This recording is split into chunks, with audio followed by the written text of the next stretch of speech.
안녕하세요, 오동희입니다. 2024년 5월이 되면 저는 이제 만으로 30살이 되는데 아직 30대로 온전히 겪고 있는 것은 아니지만 10대 후반부터 30대가 된 지금까지 패션을 공부하고 일을 해온 사람으로서 다른 건 몰라도 패션에 대해서는 여러분께 조언을 드릴 수 있을 것 같아 오늘의 컨텐츠를 준비했습니다.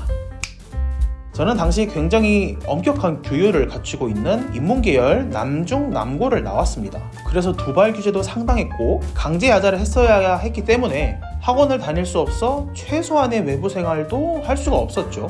그래도 저는 패션을 하고 싶었기 때문에 한 달에 잡지를 꼭 3권씩 읽으면서 공부를 하면서 이제 대학교는 패션학과로 갔죠. 남중남고에만 있다가 여초과로 가니 굉장히 좋더라고요. 이제 거기서 저희 대표님 만나고 덕분에 지금도 이렇게 패션 쪽에서 일을 하고 있습니다. 아무튼 이런 제 상황과 다르게 제 친구들은 남중남고, 군대, 공대, 그리고 개발자의 길까지 걸은 친구들도 있습니다. 이런 루트를 탄 모든 분들이 그렇다고 일반화시키는 거는 아니지만, 그리고 제주에도 그렇지 않은 친구들도 있는데 이렇게 남초 콤보를 쭉 탄 친구들은 대체적으로 옷에 그렇게 큰 관심이 없더라고요. 옷에 관심이 없을 수 있죠. 저는 그게 나쁘다고 생각하진 않습니다. 하지만 옷이라는 건 나를 꾸미는 역할만 하는 게 아니라 일종의 격식이기도 하거든요. 거창하게 말해서 격식이고, 쉽게 말하면 그냥 사회생활입니다. 그리고 이 사회생활엔 굉장히 다양한 것들이 포함되어 있죠. 말 그대로 사람을 만나는 것도 사회생활이고, 일을 하는 것도, 어떤 행사에 가는 것도, 그리고 여자친구를 만나는 것도 포함이 되어 있죠. 이 중에서 우리가 가장 흥미롭게 생각하는 건 아무래도 여자친구를 만드는 과정일 텐데, 오히려 여성분들 중에는 남자가 옷을 잘 입는 게 부담스러워하는 분들도 있으시더라고요. 그래서 오늘은 여러분이 사회생활을 하는데 지장이 없을 정도의 패션 상식과 더불어 여자친구를 만들 수 있는 밑거름까지 준비했습니다. 서론이 좀 길었는데 이런 지루한 서론을 들으면서까지도 지금까지 이 영상을 보고 계신다면 옷에 욕심이 있는 30대 전후의 남성이실 가능성이 높다고 생각합니다. 그래서 모든 분들이 그런 건 아니지만 저와 같은 30대 남성분들이 가지고 있는 특성을 살펴보고 그에 맞게 최소한의 패션 규칙과 상식에 대해 소개해드리겠습니다. 고등학교 때 현역으로 4년제를 가고 어쩔 수 없이 2년 동안 또 국방의 의무를 다하고 복학을 한 뒤 졸업하고 취업 준비 한 2년 정도 하면 대체적으로 20대 후반 정도가 됩니다. 그리고 그때 취업을 하게 되면 30대 초에는 사회생활 2-3년 차 정도가 되겠죠. 이 전까지 특별히 옷에 관심이 없었고 현재도 그렇다면 무엇보다는 편하고 쉽게 구매할 수 있는 옷을 입고 다니셨을 겁니다. 하지만 사회 초년생이라고 해도 경제활동을 비롯해 사회생활을 하는 구성원이 됩니다. 이에 따라 어느 정도의 사회적인 시선과 기대가 생기게 되죠. 취업 후 2-3년 정도가 지났다면 부사수가 있을 수도 있고 명함의 직함이 바뀌었을 수도 있습니다. 그에 따라 지위도 바뀌고 그 지위에 맞는 업무 성과와 평판이 이어질 것입니다. 다시 말해서 30대는 더 이상 애가 아닙니다. 취향에 따라 어리게 힙하게 입는 거는 상관이 전혀 없지만 그런 취향을 갖고 있더라도 어른이라면 갖춰야 할 격식이 있습니다. 다른 격식까지는 제가 잘 모른다고 쳐도 의복에서 격식을 말씀드리자면 대표적으로 경조사 또는 업무 미팅, 그리고 회사 내의 모습이라든지 대외적으로도 30대는 이제 마냥 어린 나이는 아닌데, 그리고 사람에 따라 결혼을 하고 아이가 있을 수도 있겠죠. 그럼 이제 주위에서 가장, 아빠 이런 타이틀도 붙게 될 겁니다. 사람은 사회적 동물이고 아무리 남의 시선을 신경 쓰지 않는 강한 아이덴티티가 있다고 하셔도 사회적 지위에 맞는 모습을 보여야 하며 옷은 그 모습 중 하나입니다. 그래서 이번 컨텐츠에서는 저처럼 플러스 사이즈 남성분들을 위한 컨텐츠도 옷을 잘 입는 방법에 대해서도 얘기하는 게 아니라 30대 남자라면 최소한 지켜야 하고 알아두어야 하는 패션 상식에 대해 말씀드리려고 합니다. 30대에 접어들게 되면 이전보다 결혼식장이나 장례식장 이외에 파티라든지 각종 행사에 갈 일이 많아지게 됩니다. 결혼식장은 그래도 기분 좋은 행사이기 때문에 딱딱하게 격식을 맞춰야 하는 부분은 그래도 비교적 좀 덜한 편이지만, 장례식장은 슬픈 자리이기 때문에 격식과 많이 벗어난 복장은 되도록 피하는 게 좋습니다. 또한 파티나 기타 행사 자리에는 드레스 코드가 있는 경우가 있어 거기에 맞춰야 하지만, 드레스 코드가 없다 해도 추리하게 입는 것보다는 그래도 어느 정도 좀 꾸며가는 게 좋겠죠. 저처럼 옷을 좋아하고 각종 행사별로 준비된 옷이 있는 게 아니라면 어두운 정장 세트 하나만 있어도 충분합니다. 어두운 정장이라고 해서 꼭 검은색 정장일 필요는 없고요. 어두운 그레이 수트나 네이비 수트가 적절합니다. 이 두 컬러가 남성 정장에서 가장 기본적이고 대표적인 컬러이니 둘 중 원하는 색상의 수트를 하나 고르시면 분명 쓰일 곳이 여러분의 생각보다 많을 겁니다. 대신 원단에 체크라든지 은은하게 패턴이 있는 수트는 좀 걸러주시는 게 좋은데, 패턴이 있을수록 셔츠나 타이를 맞춰 입기 힘들고 오히려 촌스러워 보일 수도 있습니다. 혹은 유행을 탈 수도 있고요. 이따가 계속 비슷한 맥락으로 말씀드릴 것 같기는 한데, 처음 사는 옷이나 비싼 옷을 들여야 하는 제품일수록 기본에 가깝고 화려하지 않은 제품을 추천해드립니다. 그리고 개인적인 욕심으로는 기성복보다는 맞춤을 추천해드리고 싶은데, 금액적인 부분은 생각보다 부담이 안 될 수도 있습니다. 기성복으로 맞추는 가격이랑 맞춤으로 맞추는 가격이랑 비슷한 그런 곳도 있긴 하거든요. 그래서 이런 금액적인 부분은 어느 정도 해결이 좀 가능한데, 애초에 옷을 맞춰 입는다는 행위 자체가 부담스럽고 낯설게 느껴질 수 있습니다. 그러니 기성복으로 수트를 구매하실 거라면 이와 같은 조건으로 고르시는 것을 추천해드립니다. 첫 번째, 패턴이 없는 어두운 그레이나 네이비색. 두 번째, 단추를 잠궜을 때 손 하나가 들어가는 정도. 세 번째, 자켓 어깨선이 본인의 어깨보다 살짝 큰 정도. 네 번째, 싱글 브레스티드 투버튼. 다섯 번째, 8cm 이상의 노치드 라펠. 여섯 번째, 자켓과 같은 원단으로 제작된 바지. 일곱 번째, 핀턱은 자유. 여덟 번째, 너무 슬림하지도 넓지도 않은 핏. 아홉 번째, 신발을 살짝 덮을 정도의 기장. 열 번째, 배꼽 높이의 미디.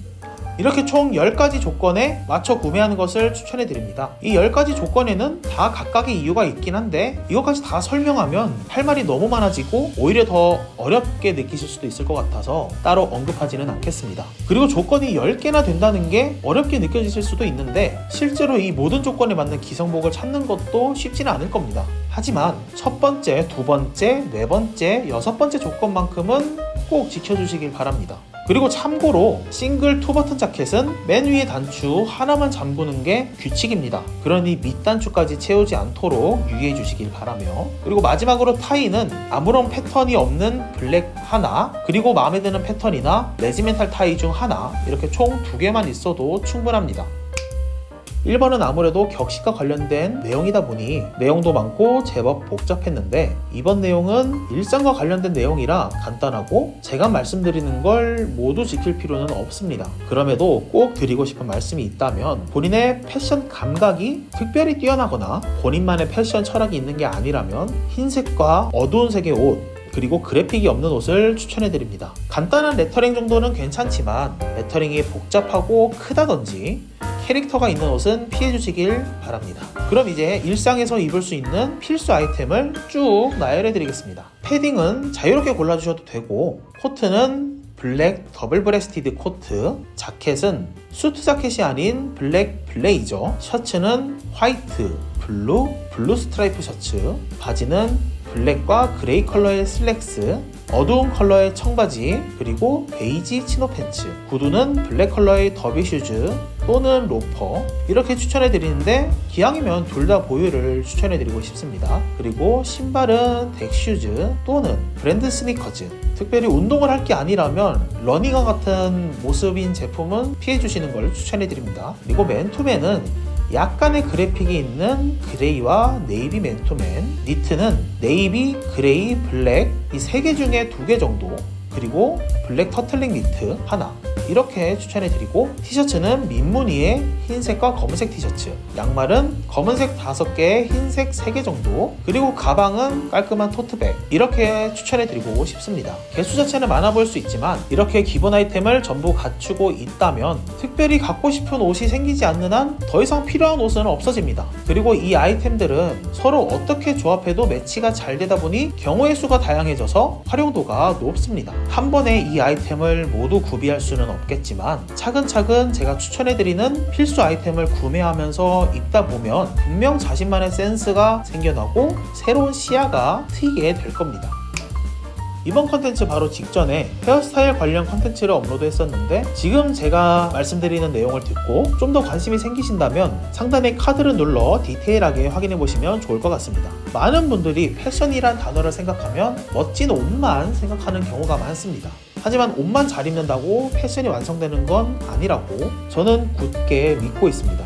옷 외에 패션을 완성시키는 요소는 정말 많은데 그 중에 가장 중요하다고 생각하는 게 헤어스타일입니다. 필수 아이템을 모두 갖추었다고 해도 헤어스타일이 관리되지 않는다면 무용지물이 되어버릴 수도 있죠. 멋지게 세팅된 헤어스타일일 필요는 없습니다. 다만 깔끔하게 정돈은 되어 있어야 합니다. 그리고 깔끔한 헤어스타일의 기준은 딱 하나입니다. 바로 짧은 옆머리인데, 애초에 남자라면 옆머리를 굳이 기를 필요가 없어요. 두피가 보이는 게 싫어서 적당한 기장을 유지하는 경우도 있긴 한데, 그런 경우에도 옆머리가 귀에 닿을 때쯤에는 미용실에 방문하는 것을 추천해드리고, 대체적으로 4주에 한 번 미용실을 방문하는 것을 추천해드립니다. 그리고 추천해드리는 헤어스타일에 앞서 무조건 피해야 할 유일한 헤어스타일, 바로 댄디컷이라 불리는 이 머리입니다. 2010년대에 유행했던 스타일로 지금의 시선에서는 절대 멋있는 스타일이 아닙니다. 앞머리를 내리고 싶다면 차라리 그냥 앞으로 쭉 내리는 게 낫습니다. 그러니 제발 이 머리만큼은 안 하셨으면 좋겠습니다. 그래서 추천해드리는 헤어스타일은 그냥 앞으로 내린 앞머리, 그리고 이마를 살짝 드러내는 가르마 앞머리, 이렇게만 하고 다니셔도 헤어스타일 때문에 패션이 망가질 일은 적을 겁니다. 그리고 개인적인 욕심이긴 하지만 남자라면 사이드 파트 정도는 꼭 세팅할 줄 알아야 한다고 생각합니다. 더 자세한 내용은 바로 직전 영상에 있고, 간단하게 말씀드리자면 제품을 머리에 바르고 빗으로 섹션을 나눈 뒤 넘기면 끝인 머리입니다. 드라이기도 필요 없이 굉장히 쉬운 머리지만 남자 헤어스타일의 근본이기 때문에 사이드 파트까지는 세팅하실 수 있었으면 좋겠습니다. 시력이 원래 좋은 분들이라면 해당되는 얘기가 아닐 수도 있지만, 시력이 좋지 않아 저처럼 이렇게 안경을 쓰고 계신다면 제대로 된 안경을 하나 장만하시거나 렌즈를 끼고 다니는 것을 추천해드리고 싶습니다. 렌즈와 안경을 선택하는 기준은 각자 취향에 따라 다르겠지만, 저 같은 경우엔 얼굴에 여백이 많은 데다 이목구비가 뚜렷하지 않아서 안경과 수염으로 빈 공간을 메꿔줍니다. 특히 콧대가 낮다 보니 안경을 벗으면 얼굴이 정말 밋밋해지는데, 콧대가 좀 있고 이목구비가 비교적 뚜렷하다고 생각이 드시면 안경보다는 렌즈가 좋은 선택이 될 겁니다. 그래서 렌즈와 안경 중 안경을 선택하셨다면 아무래도 저처럼 이목구비가 막 뚜렷한 얼굴은 아닐 거라 생각합니다. 그렇다면 안경을 이용해서 얼굴의 빈 공간을 채워주셔야 합니다. 그리고 이렇게 얼굴의 빈 공간을 채워주는 가장 효과적인 안경은 우리가 흔히 뿔테 안경이라 부르는 이런 안경이 가장 좋습니다. 하지만 뿔테 안경이라고 해서 과거에 유행하던 안경을 생각하시면 안 됩니다. 어울리는 프레임은 얼굴형마다 다르고 안경은 직접 써봐야 이게 나한테 어울리는지 알 수 있기 때문에 제가 딱 정해드리기는 어렵지만, 다음과 같은 규칙을 기반으로 여러분의 얼굴형에 맞는 안경을 선택하시기 바랍니다. 아세테이트 프레임이라는 형태가 있는 게 아니라 아세테이트라는 소재를 사용한 프레임의 안경입니다. 굳이 안경의 소재까지 언급하는 이유는 플라스틱 안경은 피하셨으면 하는 마음에 소개해드립니다. 아세테이트 안경은 은은한 광택과 투명도가 있어서 같은 프레임이어도 더 고급스러운 맛이 납니다. 여러분이 그동안 안경에 사용하던 버짓이 얼마인지는 모르겠지만 플라스틱 안경에 비해서 아세테이트 안경은 조금 더 비쌀 수밖에 없습니다. 하지만 요즘 워낙 좋은 브랜드들이 많아서 10만원 이하에도 구매할 수 있고 내구성도 많이 상향되어서 오래 착용할 수 있습니다. 안경은 꼭 써보고 구매하시길 바라며, 매장이 없어서 써볼 수 없다면 반품을 하더라도 일단 구매해보세요. 남성분들이 반품을 되게 번거롭게 생각하는 경우가 있는데 생각보다 그렇게 번거롭진 않습니다. 일단 써보고 생각하세요. 이런 것까지 알려주나 싶을 수 있습니다. 그만큼 잘 씻어야 한다는 건 이미 누구나 알고 있는 기초 상식인데요. 그래서 간과하는 부분이 있거나 모르는 부분이 있기도 합니다. 제가 사람의 신체에 대해 공부를 하거나 배운 적은 없지만 기본적인 상식으로 알려져 있거나 직접 들은 내용을 바탕으로 말씀드리겠습니다. 귀 뒷부분엔 피지샘이 많기 때문에 노폐물이 쌓이게 됩니다. 그리고 노폐물이 산화하면서 좋지 않은 냄새가 난다고 하며, 목 뒤쪽은 세수할 때 닦는 편이지만 목 앞부분은 놓치는 경우가 많습니다. 목 뒷부분보다는 앞부분의 피부가 피부끼리 겹치는 시간이 많다 보니 안 씻는 만큼 노폐물이 더 쌓이겠죠. 그래서 다들 하루에 한 번 정도는 샤워를 하실 테니 샤워를 하시면서 세수를 할 때 목 앞부분까지도 신경 써서 닦으시길 바랍니다. 저는 머리를 세팅하는 경우가 많다 보니 일정을 마치고 집에 들어가면 머리를 감습니다. 그리고 그 다음날 아침에 일어나면 머리가 난장판이 되어 있는데, 그런 상태로 나갈 수는 없으니 다시 한번 또 머리를 감습니다. 이렇게 머리를 자주 감으면 탈모가 온다는 그런 속설이 있는데, 궁금해서 제가 미용실이나 바버샵을 갈 때마다 이 부분에 대해 물어보면 대부분 모두 아니라고 하시더라고요. 그리고 머리를 한 번만 감아야 되는 경우가 있다면 자기 전에 감는 것을 추천해드리고 싶습니다. 바깥에 먼지나 낮 동안 흘린 땀을 비롯한 노폐물들이 하루 종일 쌓이기 때문에 위생과 두피 건강을 생각하신다면 밤에는 머리를 꼭 감으시길 바랍니다. 그리고 아침에는 머리 세팅을 위해 감을 수밖에 없는데, 두피나 머릿결이 건조하시다면 샴푸가 아니라 컨디셔너로 가볍게 헹궈주시는 것을 추천해드리고, 유분기가 많다면 아침에 한 번 더 샴푸로 머리를 감아야 낮 동안 머리가 떡지지 않습니다. 생각보다 세수하고 스킨이나 로션 등 기초 화장품을 안 바르는 분들이 많더라고요. 그런 화장품을 바르면 얼굴이 번들번들해진다든지 끈적끈적해진다는 게 싫어서 안 바르는 분들이 많은데, 그거는 화장품을 안 발랐기 때문에 더 그런 겁니다. 다시 말해 얼굴에 유분기, 개기름이 끼는 건데, 우리가 세수를 하고 나면 그 직후에는 피부가 굉장히 촉촉해집니다. 그러다 바로 건조해지는 걸 경험해 보셨을 텐데, 세수 후에 시간이 지나 건조해지고도 화장품을 바르지 않는다면 이 건조함을 해결하기 위해 우리 피부는 자체적으로 유분을 방출합니다. 그러면서 노폐물이 쌓이게 되고 피부 트러블이 발생하죠. 하지만 세수를 하고 난 직후 피부가 촉촉할 때 기초 화장품을 발라주면 피부에 수분이 채워지고, 그로 인해 피부가 자체적으로 방출하는 유분이 적어집니다. 이건 아주 기본적인 피부의 메커니즘인데, 화장품을 바르니 얼굴에 기름기가 더 생긴다고 느끼는 건 피부에 비해 유분기가 많은 화장품을 썼을 가능성이 높습니다. 특히 여자 화장품을 쓸 때가 그런 경우가 많은데, 남자는 남자 화장품 써야 됩니다. 여자의 얼굴 피부는 건성, 지성, 복합성 등 다양한 경우가 많고, 지성이라 해도 남자만큼 유분기가 많지는 않습니다. 그리고 남자는 대부분 지성, 기름기가 많은 타입이거든요. 그런데 얼굴에 유분이 부족해서 유분을 채우기 위한 건성 피부용 여자 화장품을 썼다면 그냥 얼굴에 송유관이 생기는 겁니다. 그러니 남성용 기초 화장품을 꼭 쓰시고, 그 중에서도 각자 피부에 잘 맞는 화장품이 있을 겁니다. 하지만 그렇다고 나랑 잘 맞는지 매번 살 수는 없기 때문에 화장품 매장에 가면 주는 샘플들 있죠. 이거 그냥 버리지 마시고 써보시면서 나한테 맞는지 잘 판단해 보시길 바랍니다.